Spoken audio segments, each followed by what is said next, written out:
Inger was born into poverty in a small Danish village.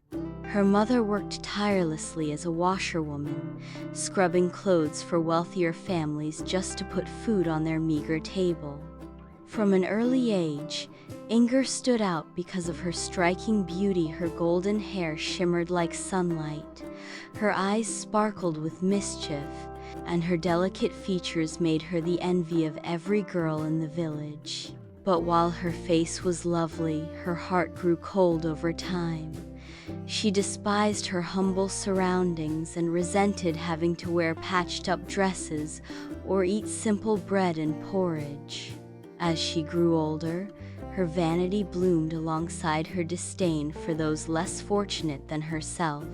She believed that her beauty elevated her above others, and she treated people accordingly with disdain and arrogance.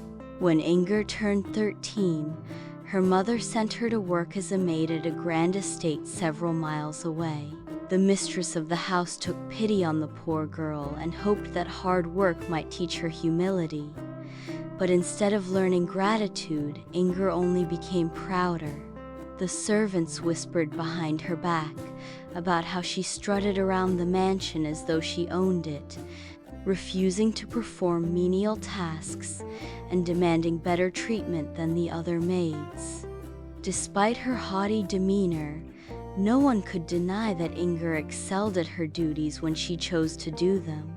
She polished silver until it gleamed, arranged flowers so beautifully they seemed plucked straight from Eden, and carried herself with such grace that even the mistress of the house occasionally praised her. Yet beneath this facade of charm lay a cruel streak.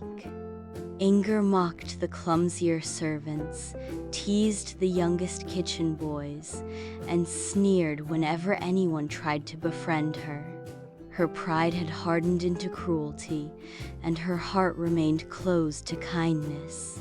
One winter evening, the mistress instructed Inger to deliver a loaf of freshly baked bread to her mother in the village. It was a rare act of generosity, meant to ensure the struggling family would not go hungry during the coldest months of the year. Inger accepted the task reluctantly, draping her finest shawl over her shoulders and cradling the warm loaf carefully in her arms. As she walked along the forest path leading to her childhood home, the snow began to fall softly, blanketing the world in white. At first, Inger enjoyed the quiet beauty of the woods, imagining herself as some fairy tale princess traversing an enchanted kingdom. But soon, the pristine snow gave way to slushy mud where the path dipped near a stream. The ground squelched beneath her boots, and Inger scowled at the sight of her once pristine shoes sinking into the muck. "How dare this filthy earth ruin my shoes?" she muttered under her breath. "I won't let it touch me." And then, in a moment of reckless pride, she glanced down at the loaf of bread in her hands. An idea formed, a wicked, selfish thought that would change her life forever. With a toss of her head, she flung the loaf onto the muddy ground and stepped onto it, using it as a makeshift stepping stone to keep her feet dry. For a brief second, nothing happened. Inger smirked, congratulating herself on her cleverness. But as she lifted her foot to take another step, the loaf suddenly sank into the earth, dragging her with it. Before she could scream, the ground opened up beneath her like a great mouth, swallowing her whole. Inger plummeted through darkness until she landed in a cold, damp cavern deep below the surface of the earth. All around her stretched endless tunnels lit by faint, eerie glows emanating from strange stones embedded in the walls. The air smelled of sulfur and decay, and distant whispers echoed through the shadows. It wasn't long before grotesque creatures emerged from the gloom, spirits of the dead who had committed terrible sins in life. They surrounded Inger, laughing and jeering at her plight. Their faces were twisted masks of agony, their bodies gnarled and misshapen. One particularly hideous spirit approached her, holding out a mirror. When Inger looked into it, she saw not her beautiful reflection but the truth of her soul. Ugly, hollow, and consumed by pride.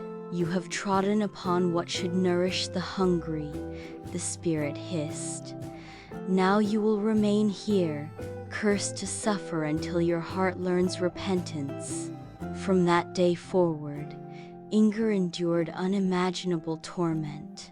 She was forced to stand in freezing water up to her waist, her once beautiful gown reduced to rags. The loaf of bread she had desecrated hung around her neck like a millstone, weighing her down and reminding her constantly of her sin.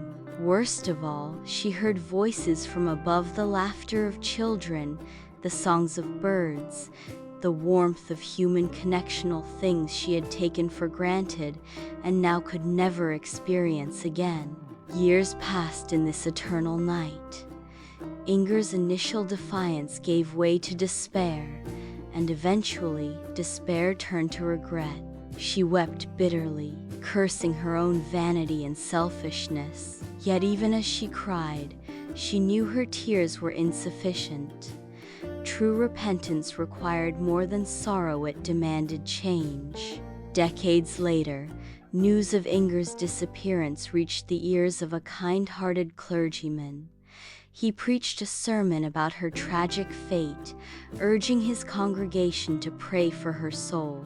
Moved by compassion, many people began leaving offerings of bread outside their doors, hoping to ease Inger's suffering.